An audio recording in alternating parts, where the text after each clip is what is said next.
Un tonto más. Una canción pegajosa.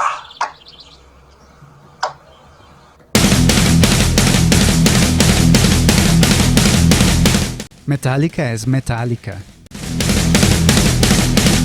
No es la banda fantasma que sobrevive a punta exclusiva de glorias de ayer.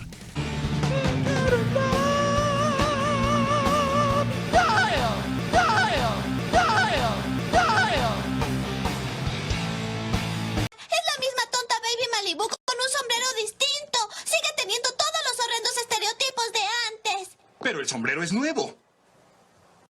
Tampoco es uno de esos efímeros y novatos artistas del momento, o la Stacy Malibu con sombrero nuevo, cuya trascendencia dura menos que un rollo de papel higiénico en un supermercado venezolano. Ni es la figura anquilosada que deja de ser atractiva y se difumina con la transformación natural del universo a lo largo del tiempo.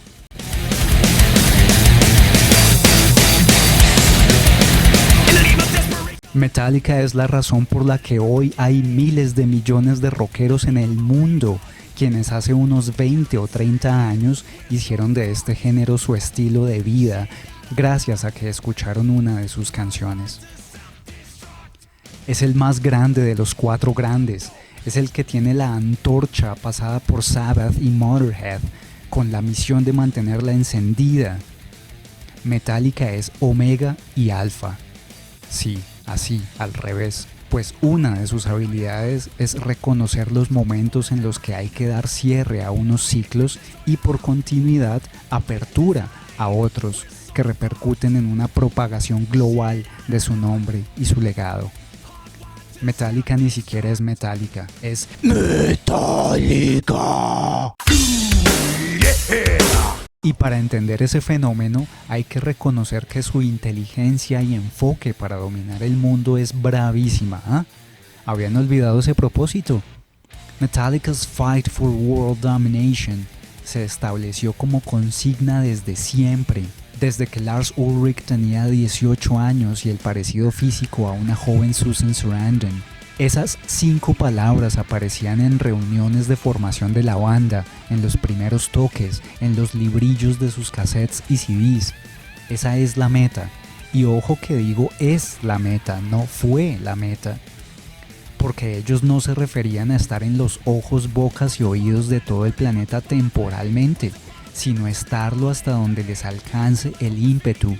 No solo hablaban de dominar y evangelizar en el metal a los adolescentes de 1986, sino también a los de 1996, 2016 y a los del futuro.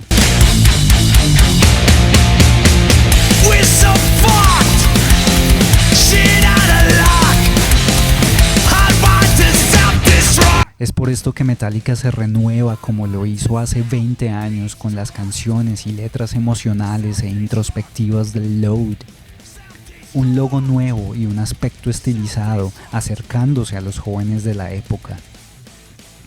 Son tan astutos que adoptan en vez de rechazar la sentencia de que el rock está de moda en estos días.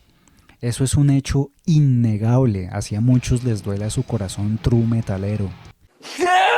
Por algo, cadenas masivas de ropa como Zara o Forever 21 venden como empanadas blusas de los Rolling Stones, Nirvana o Lynyrd Skynyrd a 100,000 pesos y además se la venden como nueva de una vez roída y harapienta para tener el efecto rocker instantáneo. Precisamente a ese nuevo y creciente target de público es que Metallica está apuntándole ahora, conectándose con artistas de la talla de Lady Gaga, apareciendo en un programa viral de televisión virtual cantando canciones de Rihanna,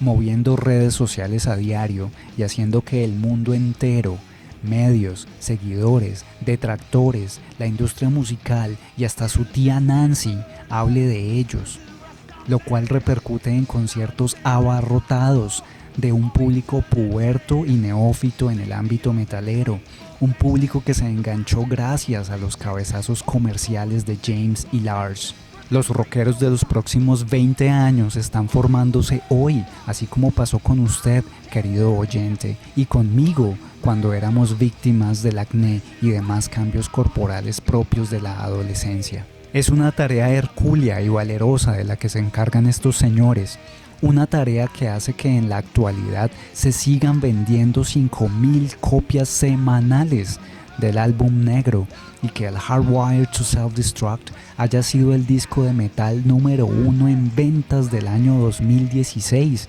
y eso que se lanzó en noviembre. ¿Cuántas copias se venden todavía hoy del Power Slave de Iron Maiden, por poner un ejemplo? What you doing? Para terminar, después de entender un poco mejor los motivos y el enfoque de Metallica en su accionar, los dejo con esta inquietud. ¿Se imaginan qué sería del rock en este mundo digital y cambiante si las bandas se quedaran haciendo lo mismo de hace 30 años, sin sonar en las emisoras populares, sin ser virales, sin aparecer en listados o sin atraer a las nuevas generaciones?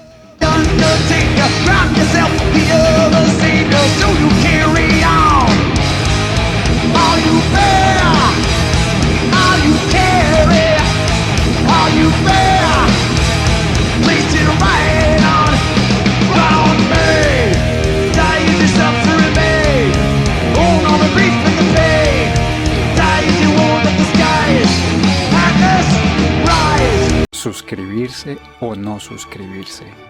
Esa es la cuestión. Haga lo que se le dé la gana, como todo, es su decisión. If you want to receive emails about my upcoming shows, then please give me money so I can buy a computer.